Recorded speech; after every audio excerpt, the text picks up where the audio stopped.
Kapag pinag-uusapan ng mga bilyonaryo, karaniwan na ang mga pangalan tulad ni Bezos at Musk ang unang pumapasok sa isip. Gayunpaman, hindi natin maaaring baliwalain ang Saudi royal family na ang yaman ay kayang magpaangat ng sinuman at gawing parang walang kwenta ang iyong pitaka. Si Prince Salman at ang kanyang kasamahan ng mga maringal na palasyo, mga fleet ng mamahaling sasakyan at saganang ginto ay mga halimbawa ng yaman na magpapapula kahit sa alamat na Haring Midas. Kung naniniwala ka na ang mayaman ay isang relatibong konsepto, ito ay dahil hindi mo pa nakikita kung ano talaga ang ibig sabihin ng kasaganahan. Tuklasin natin ang mundo ng pamilya ni Prince Salman ng Saudi Arabia, kung saan ang pera ay hindi isang pag-aalala at ang labis ay isang pagmamaliit. Ito ang mundo na pinamumunuan ni Prince Salman ng may kahusayan. Sa rurok ng kapangyarihan, impluensya sa politika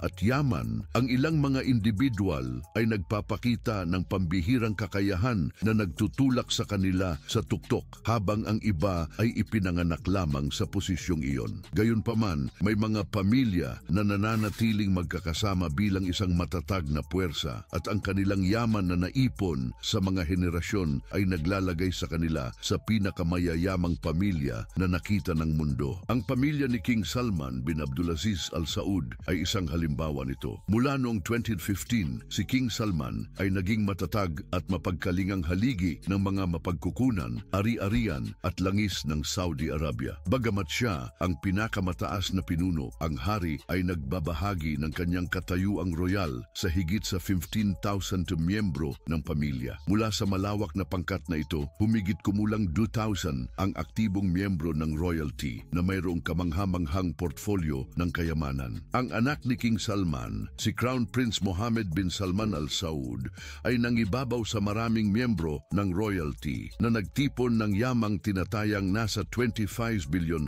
Ipinanganak noong Agosto 31, 1985 sa Riyadh, ang kabisera ng kaharian. Si Mohammed bin Salman ay bunga ng pagsasama ni King Salman bin Abdulaziz Al Saud at ng kanyang ikatlong asawa na si Fahda bint Falah bin Sultan Al Hithalain. Mula sa kanyang kapanganakan, siya ay isinilang sa isang buhay na puno ng pribilehiyo at kapangyarihan. Ang kanyang mga unang taon ay lumipas sa marangyang kapaligiran ng pamilyang Maharlika kung saan siya ay hinubog para sa pamumula mula sa kanyang pagkabata. Pinalaki sa sentro ng Saudi Arabia, ang tagapagmana ng trono ay direktang nakipag-ugnayan sa mga nuances ng pamamahala at pamumuno. Ang kanyang ama, si Haring Salman, ay naging mahalaga sa pagbuo ng kanyang pananaw sa mundo na nagturo sa kanya ng mga halagang tulad ng responsibilidad at debosyon sa kaharian. Mula sa kanyang kabataan, si MBS, tulad ng siya ay popular na kilala, ay nagpakita ng malalim na interes sa mga usapin ng Estado, madalas na sumasama sa kanyang ama sa mga pulong at opisyal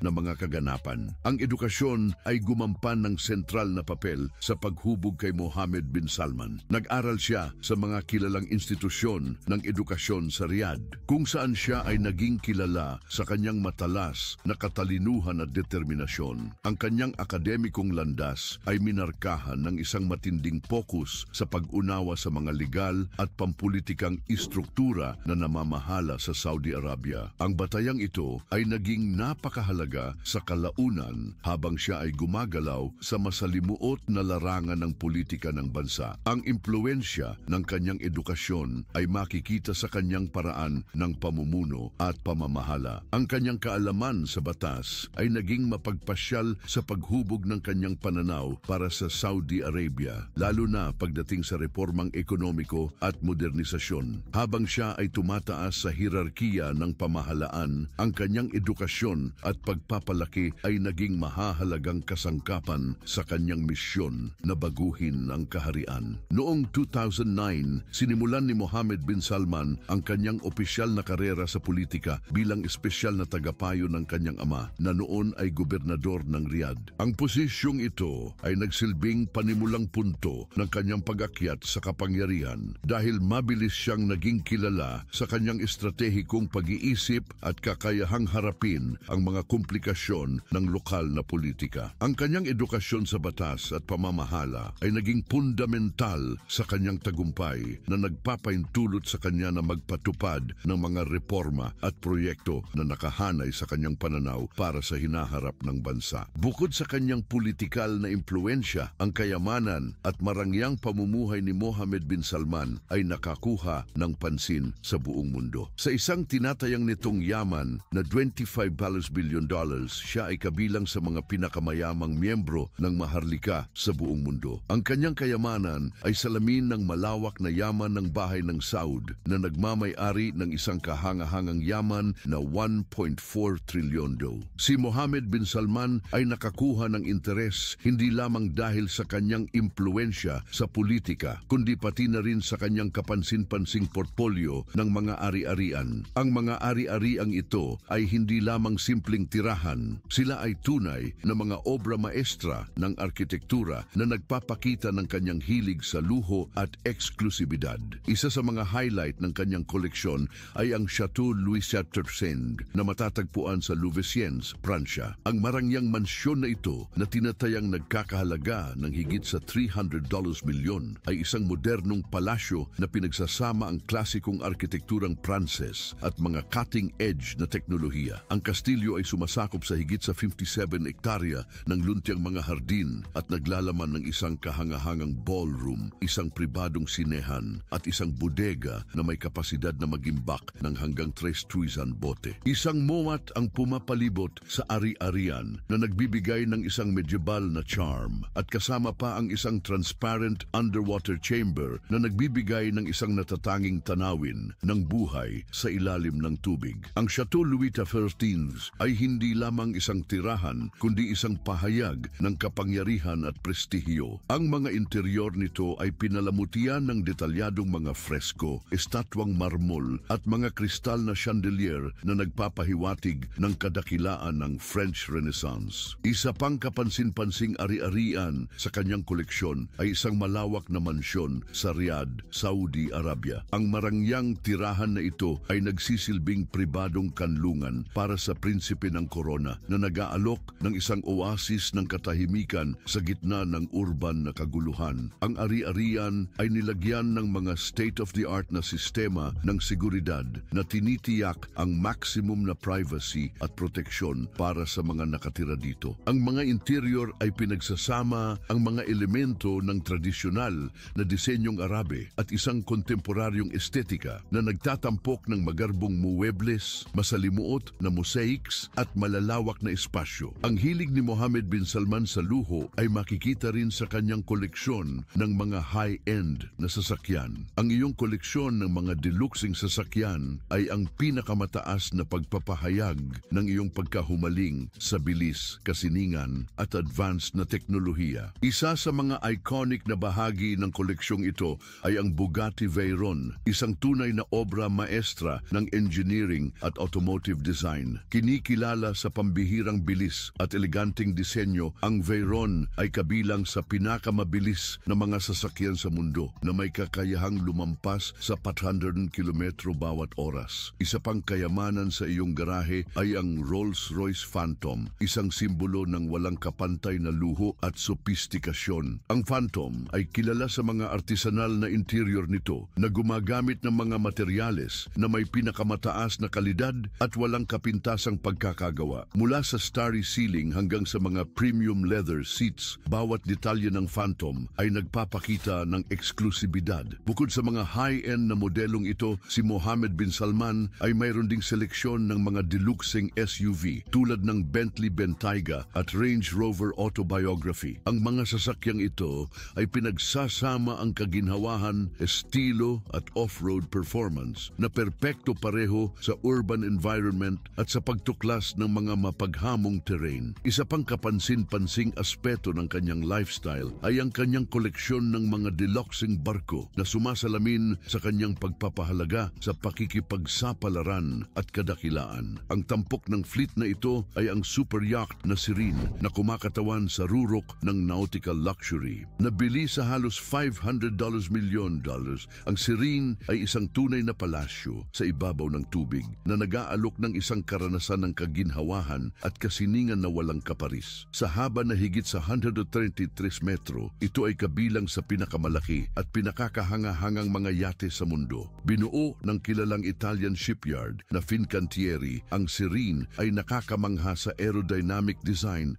at eleganteng exterior nito na pinagsama sa mga interior na muling nagbibigay kahulugan sa konsepto ng luho. Ang yate ay maaaring mag-host ng hanggang 20 tissue na panauhin sa mga mararangyang suite. Bawat isa ay maingat na dinisenyo gamit ang mga first-class na materyales at eksklusibong kasangkapan. Bukod sa pagiging isang icon ng karangyaan, ang Serene ay isa ring obra maestra ng engineering at teknolohikal na inobasyon. Ang yate ay nilagyan ng mga advanced na sistema ng nabigasyon at komunikasyon na nagsisiguro ng isang ligtas at payapang paglalakbay sa karagatan. Mayroon din itong hangar para sa helicopter at 2 heliport na nagpapadali ng mabisang paglipat papunta at mula sa sasakyang dagat. Para sa mga paglalayag sa ilalim ng tubig, ang Serene ay nag-aalok ng garahe para sa submarino na nagpapahintulot sa mga bisita na tuklasin ang mga nakatagong kagandahan sa kalaliman ng dagat. Bukod sa Serene, may mga haka-haka na si Mohammed bin Salman ay may iba't ibang fleet ng mga ari-arian sa dagat, kabilang ang mga mas maliliit na yate at mabilis na bangka na nagbibigay ng versatility at adrenaline sa tubig.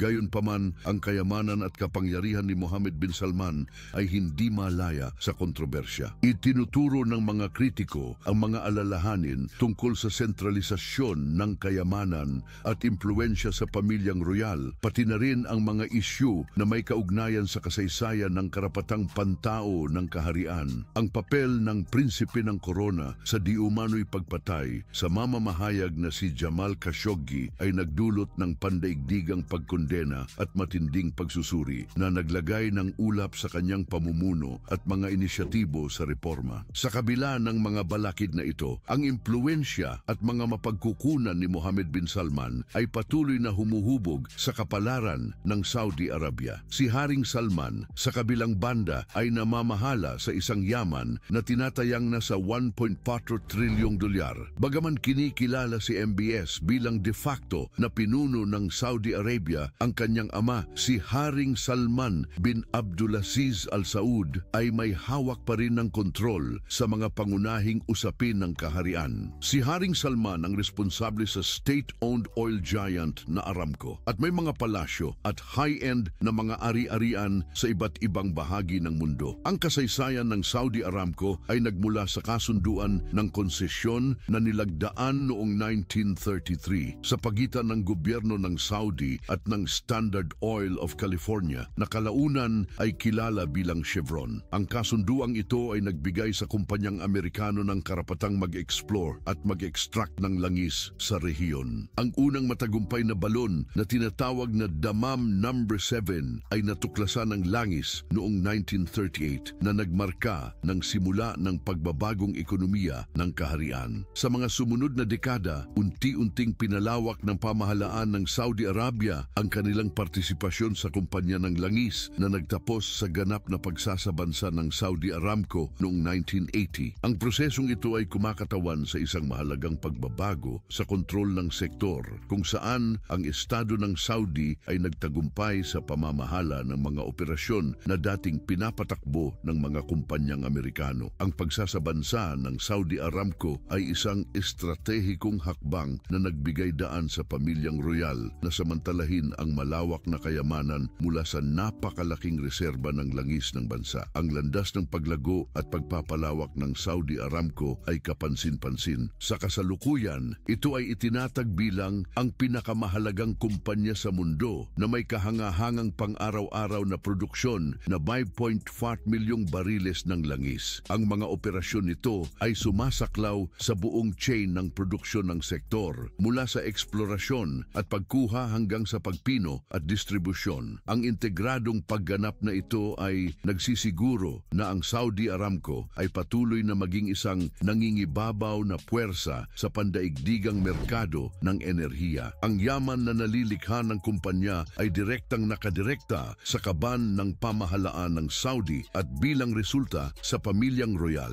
Si Haring Salman bilang pinuno ng pamilyang Al Saud ay nakikinabang ng malaki mula sa kita ng higanteng kumpanya ng langis na ito. Noong 2022 ang halaga ng merkado ng kumpanya ay lumampas sa markang 2 trilyon. Kahit naharapin ang mga pagbabago-bago ng pandaigdigang merkado, ang impluwensya ng Saudi Aramco sa yaman ng pamilyang royal ay hindi matatanggihan. Ang kita ng kumpanya ay sumusuporta sa marangyang pamumuhay ng pamilyang Al Saud na nagpapahintulot sa kanila ng malalaking gastos sa mga palasyo, yate at pribadong sasakyang panghimpapawid. Ang yaman mula sa Saudi Aramco ay nagbibigay rin sa pamilyang royal ng makabuluhang kapangyarihan sa pandaigdigang entablado na nakakaimpluwensya sa mga patakarang pang-ekonomiya at relasyong diplomatiko. Ito ay nagdadala sa atin sa kung paano nakatuon si Haring Salman sa pagtatayo ng mga emblematikong istruktura na hugis palasyo sa kanyang kaharian. Mula sa napakalaking palasyo ng Al Yamamah sa Riyadh hanggang sa tahimik na palasyo ng Al Salam sa Jeddah, bawat tirahan ay sumasalamin sa isang natatanging halo ng tradisyonal na arkitekturang Islamiko at kontemporaryong luho. Ang palasyo ng Al Yamamah ay naglalabas ng kapangyarihan at prestihyo sa puso ng Riyadh na nagsisilbing pangunahing tirahan at opisyal na tanggapan ni Haring Salman bin Abdulaziz Al Saud.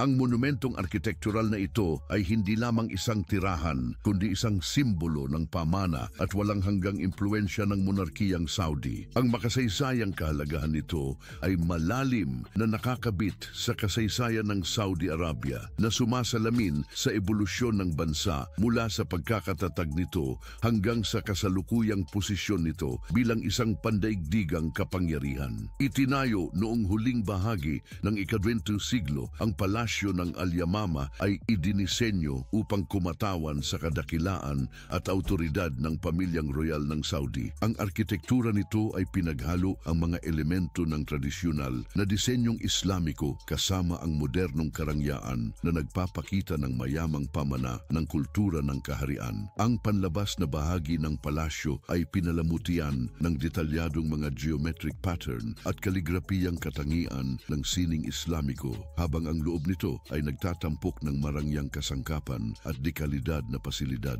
Ang layout ng palasyo ay maingat na binalangkas upang matugunan ang parehong personal at opisyal na pangangailangan ng hari. Mayroon itong malalawak na bulwagan at mga lugar ng pagtanggap na nakalaan para sa mga estado at diplomatikong pagpupulong. Ang mga espasyong ito ay dinisenyo upang magdulot ng impresyon na may matataas na kisame, malalaking chandelier at marangyang dekorasyon na sumasalamin sa yaman at prestihiyo ng monarkiyang Saudi. Ang paggamit ng marmol, ginto at mga mamahaling bato sa buong palasyo ay lalong nagpapatingkad sa karangyaan nito. Matatagpuan sa kahabaan ng kaakit-akit na baybayin ng Jeddah, ang palasyo ng Al Salam ay nagsisilbing summer retreat ni Haring Salman bin Abdulaziz Al Saud. Ang palasyong ito ay hindi lamang isang luho at komportabling kanlungan, kundi isa ring mahalagang sentro ng kultura at diplomasya. Ang estratehikong lokasyon nito malapit sa Dagat Pula ay nagbibigay ng tahimik na tanawin na mainam para sa pamamahinga at mataas na antas na mga pagpupulong. Ang palasyo ng Al Salam ay kilala sa pino nitong disenyo na mahusay na pinagsasama ang tradisyonal na arkitekturang Saudi kasama ang modernong sopistikasyon. Ang palabas na bahagi ng palasyo ay may malinis na linya at malalaking bintana na nagbibigay ng kamanghamanghang tanawin ng nakapalibot na landscape. Ang paggamit ng mga materyales na regional at tradisyonal na mga pamantayan sa pagtatayo nito ay nagdiriwang sa pamana ng kultura ng Saudi Arabia, habang ang pagsasama ng mga modernong aspeto ay nagpapakita ng makabagong pananaw ng kaharian. Sa loob ng palasyo, ang mga espasyo ay pinalamutian ng masining na kasangkapan, detalyadong mosaik at malalaking chandelier na nagbibigay liwanag sa malalawak na bulwagan. Ang istruktura ay nag-aalok ng mga pasilidad na dekalidad, kabilang ang mga eksklusibong suite, silid para sa mga pagpupulong at mga lugar para sa libangan na tinitiyak ang pinakamataas na kaginhawahan at praktikalidad para sa mga bisita nito. Ang disenyo ng Palasyo Al Salam ay hindi lamang sumasalamin sa personal na estilo ni Haring Salman, kundi nagbibigay diin din sa kahusayan sa arkitektura ng Saudi Arabia. Kabilang sa iba pang mga palasyo ng hari ay ang Palasyo Murabba at Palasyo Erga. Ang Palasyo Murabba na nagmula noong mga taon 1930 ay nagbibigay ng bintana sa nakaraan sa pamamagitan ng klasikong arkitekturang Najdi, habang ang Palasyo Erga na itinayo noong dekada 1980 ay sumisimbolo sa mabilis na modernisasyon at pandaigdigang impluensya ng kaharian. Ang Palasyo Murabba ay isang halimbawa ng tradisyonal na arkitekturang Najdi na kilala sa makapal na pader na gawa sa laryong lupa, mga kahoy na poste at masalimuot na mga disenyong geometriko. Ang mga elementong ito ay hindi lamang nagsisiguro ng matibay na istruktura, kundi nagpapahayag din ng mga kultural at pangkapaligirang alalahanin ng panahon. Halimbawa, ang paggamit ng laryong lupa ay nagbibigay ng natural na insulasyon laban sa matinding klima ng disyerto na nagpapanatili ng lamig sa loob sa mainit na tag-araw at init sa malamig na taglamig. Ang disenyo ng palasyo ay isang balanseng pagsasama ng tradisyon at modernidad. Bagaman pinapanatili nito ang diwa ng arkitekturang Najdi, isinasama rin nito ang mga kontemporaryong katangian na naging makabago para sa panahong iyon. Ang pagkakaroon ng malalaking bintana at bukas na patio ay nagdulot ng mas mahusay na bentilasyon at natural na liwanag na nagpapabuti sa kaginhawahan sa loob ng palasyo. Ang kombinasyon ng sinauna at makabago ay sumasalamin sa pananaw ni Haring Abdulaziz ng isang progresibong Saudi Arabia na iginagalang ang mga pinagmulan nito habang sumusulong patungo sa hinaharap. Ang Palasyo Murabba ay nagsilbing tirahan ng hari at sentro ng pamahalaan hanggang sa dekada 1950 at sa panahong iyon ito ang sentro ng politikal at panlipunang buhay sa Riyadh. Ang palasyo ay naging tagpuan ng hindi mabilang na mga makasaysayang pangyayari at nag-host ng mga personalidad mula sa iba't ibang panig ng mundo na gumampan ng mahalagang papel sa pagbuo ng mga diplomatikong relasyon ng kaharian. Ang estratehikong posisyon nito sa gitna ng lungsod ay nagpatatag dito bilang isang simbolo ng kapangyarihan at impluensya na nagpapalakas sa sentralidad ng monarkiya sa lipunang Saudi. Sa kasalukuyan, ang Palasyo Murabba ay nananatiling patotoo sa mayamang pamana ng kultura ng Saudi Arabia at sa kanyang landas patungo sa modernidad. Ito ay sumisimbolo sa pangitain ng pamumuno ni Haring Abdulaziz at sa kanyang pagsisikap na magtayo ng isang matatag at maunlad na bansa. Ngayon, ang palasyo ay gumaganap bilang isang museo na bukas sa publiko kung saan maaaring sumisid sa kasaysayan nito at humanga sa kadakilaan ng arkitektura nito ang mga bisita. Sa masiglang diplomatikong distrito ng Riyadh, ang Palasyo Urga ay namumukod-tangi dahil sa kanyang modernong kagandahan at makaharing dating. Itinayo noong dekada 1980, ang palasyong ito ay sumisimbolo sa kontemporaryong Saudi Arabia na nagpapakita ng mabilis na pagunlad ng kaharian at ng kanyang mga ambisyon sa pandaigdigang entablado. Isa sa mga pinakakahangahangang aspeto ng Palasyo Urga ay ang kanyang mga malalaking bulwagan ng pagtanggap. Dinisenyo para mag-host ng mga opisyal na kaganapan, seremonya at mga makabuluhang internasyonal na pagpupulong. Ang mga malalawak na espasyong ito ay tunay na mga obra maestra. Ang mga bulwagan ay pinalamutian ng maringgal na mga chandelier, marmol na sahig at detalyadong mosaics na lumilikha ng isang kapaligiran ng karangyaan at kadakilaan. Ang Palasyo Urga ay mayroong mga pasilidad na may pinakabagong teknolohiya na nagpapakita ng pangako ng kaharian sa inobasyon at pag-unlad ng teknolohiya. Ang mga dekalidad na sistema ng seguridad ay nagsisiguro sa proteksyon at privacy ng pamilyang royal at ng kanilang mga bisita, habang ang modernong teknolohiya ay nagpapataas ng functionality at ginhawa ng lugar. Mula sa mga sistema ng air conditioning hanggang sa mga high-speed communication network,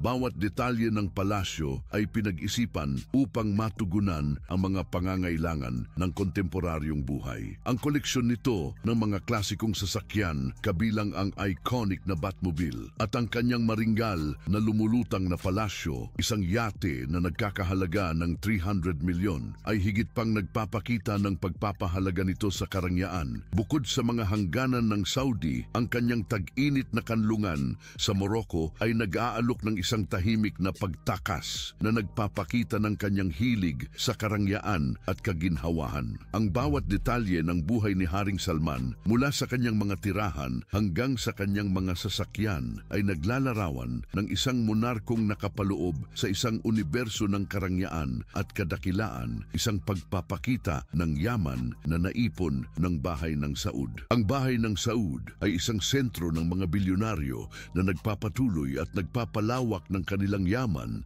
at impluensya sa kahabaan ng mga henerasyon. Bagamat sina MBS at Haring Salman ang nangunguna sa pagpapakita ng karangyaan ng Saudi, ang ibang miyembro ng pamilya ay may mahahalagang papel din na bihasang gumagalaw sa larangan ng politika at pananalapi. Kabilang sa kanila ang asawa ni Haring Salman, si Reina Fahda bint Falah Al-Hitlain. Ang landas ni Reina Fahda ay nag-ugat sa puso ng Saudi Arabia kung saan siya ay ipinanganak sa prestihiyosong pamilyang Al-Hitlain. Ang pamilyang ito ay kilala sa kanilang malalim na koneksyon at malakas na impluensya sa kaharian na may lahi na nagmumula sa makapangyarihang tribo ng Ajman. Lumaki sa isang kapaligiran ng prestihiyo, si Reina Fahda ay napaligiran mula sa murang edad sa isang mundo ng tradisyon at pribilehiyo. Ang kanyang edukasyon ay maingat na binuo na sumasalamin sa pangako ng pamilyang royal na paunlarin ng intelektual at kagandahan. Natanggap niya ang isang komprehensibong pagsasanay na pinagsasama ang mga tradisyonal na halaga ng Saudi sa modernong akademikong pamamaraan na naghahanda sa kanya para sa prominenteng papel na kanyang gagampanan. Ang kanyang pagpapalaki ay nagbigay sa kanya ng malalim na pag-unawa sa kanyang pamana sa kultura at sa mga responsibilidad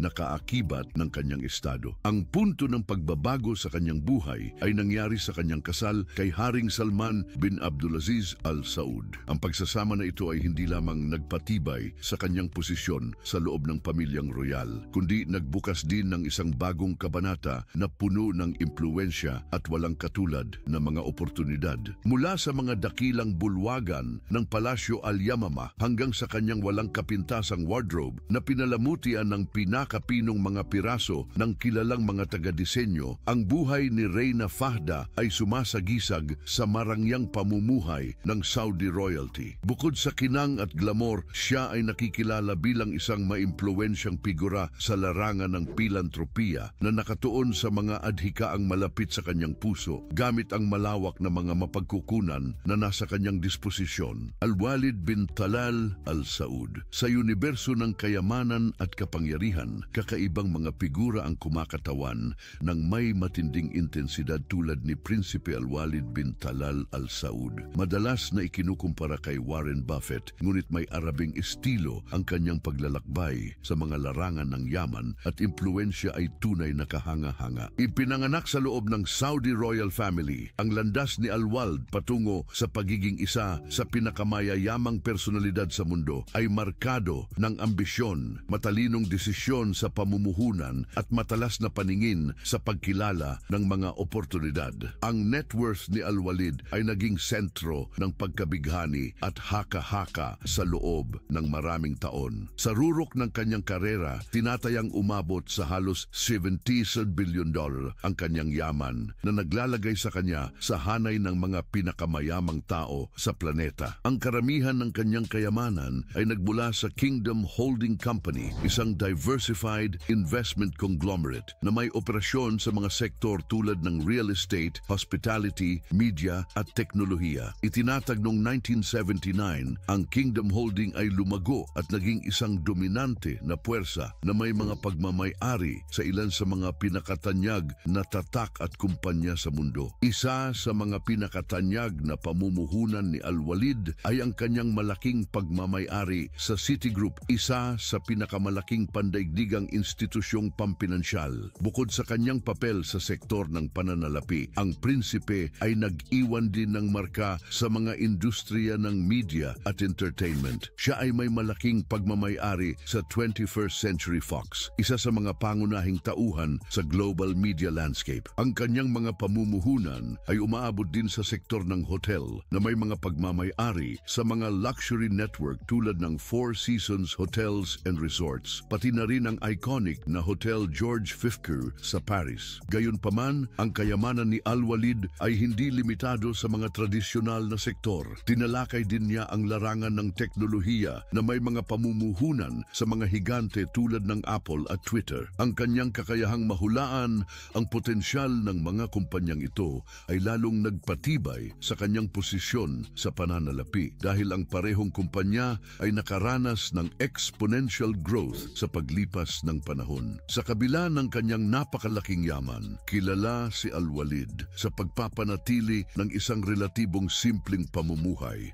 lalo na kung ihahambing sa ibang mga magnate. Kilala siya sa pag-iwas sa mga labis na pagpapakita ng yaman, sa halip ay tumutuon sa kanyang mga negosyo at mga inisyatibong pilantropiko. Gayunpaman, ang makislap na karera ni Al-Walid ay nagkaroon ng isang nakakagulat na pagbabago noong Nobyembre 2017 nang siya ay arestuhin sa konteksto ng isang malawakang operasyon laban sa katiwalian sa Saudi Arabia. Ang pagkakadakip na pinahintulutan ni Crown Prince Mohammed bin Salman ay nagdulot ng malaking epekto pareho sa kaharian at sa internasyonal na larangan ng negosyo. Noong Enero 2018, si Al-Walid ay pinalaya matapos magkaroon ng isang kumpidensyal na kasunduan sa pamahalaang Saudi. Bagamat ang mga detalye ng kasunduan ay hindi inihayag, iniulat na siya ay nanatili sa pagkontrol ng kanyang malawak na imperyo sa negosyo. Kabilang sa iba pang mahahalagang tauhan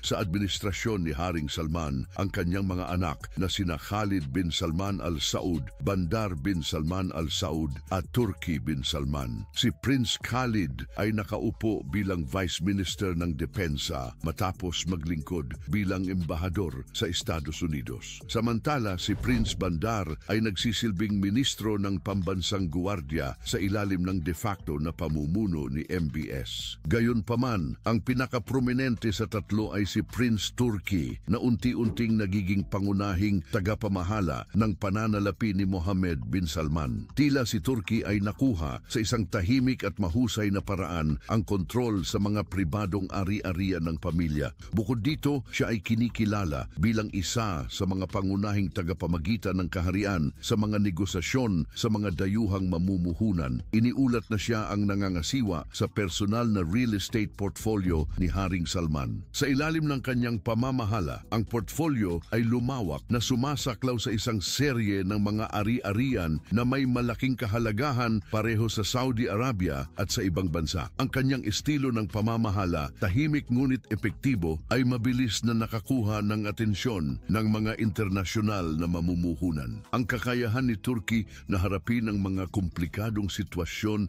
sa pananalapi at magtatag ng mga estratehikong pakikipagsosyo ay nagpatibay sa kanya bilang isang mahalagang elemento para sa pamilyang royal. Ang kanyang mga unang hakbang sa tungkuling ito ay naglatag ng mga pundasyon para sa kanyang mga hinaharap na proyekto na nagpatibay sa kanyang reputasyon bilang isang makapangyarihang puwersa sa mundo ng elite na pananalapi. Noong 2015, siya ay naging pinuno ng Al Tarawat, isang conglomerate na magiging isa sa mga haligi ng estratehiya ng pag-diversify ng ekonomiya ng Saudi Arabia. Ang hakbang na ito ay hindi lamang kumakatawan sa isang personal na milestone para kay Turki, kundi pati na rin sa pagtugma sa pangmatagalang pananaw ng kaharian. Ang landas ng pagpapalawak ng Al Tarawat sa ilalim ng pamumuno ni Turki ay lubos na nakaka-impluensya. Ang conglomerate ay nagtutok ng mga estratehikong pamumuhunan sa iba't ibang sektor tulad ng real estate, konstruksyon, agrikultura, medisina at teknolohiya ng impormasyon. Ang mga pamumuhunan na ito ay hindi ginagawa ng walang plano. Sila ay maingat na pinipili upang umayon sa mga layunin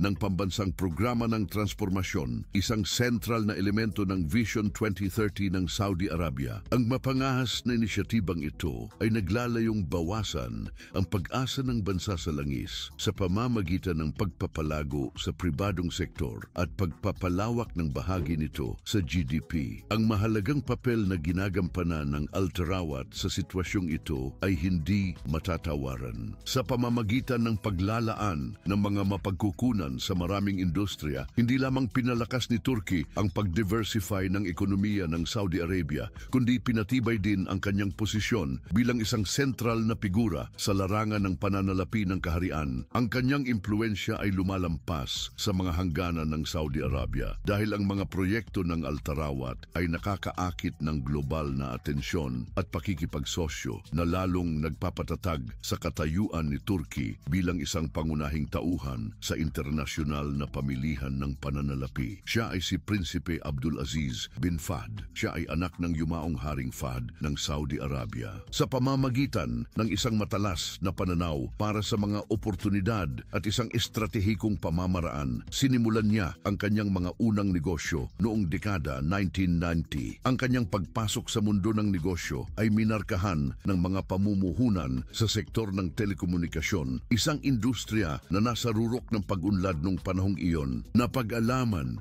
ang potensyal ng pagpapalawak, binili niya ang mga mahahalagang bahagi sa mga kumpanya na sa dakong huli ay magiging pangunahing haligi ng sektor ng telekomunikasyon sa gitnang silangan. Bukod sa segmentong ito, tiningnan ni Prinsipe Abdulaziz ang mga oportunidad sa larangan ng petrolyo na sinasamantala ang masaganang likas na yaman ng Saudi Arabia. Ang kanyang mga pamumuhunan sa mga kumpanya ng petrolyo ay hindi lamang nagpatibay sa kanyang posisyon sa pananalapi, kundi nagpatatag din ng kanyang impluensya sa isa sa mga pinakamahalagang sektor sa mundo. Habang umuunlad ang talento sa negosyo ni Prinsipe Abdulaziz bin Fahd, lumaki rin ang kanyang mga hangarin na nagtungo sa kanya sa mapagkakakitaang mundo ng pamilihan ng real estate. Ang kanyang pagsisimula sa sektor na ito ay kumakatawan sa isang mahalagang milestone sa kanyang landas ng pagbuo ng isang imperyo. Sa matalas na pananaw para sa mga pribilehiyong lokasyon at mga dekalidad na ari-arian, nagsimula siyang bumili ng mga asset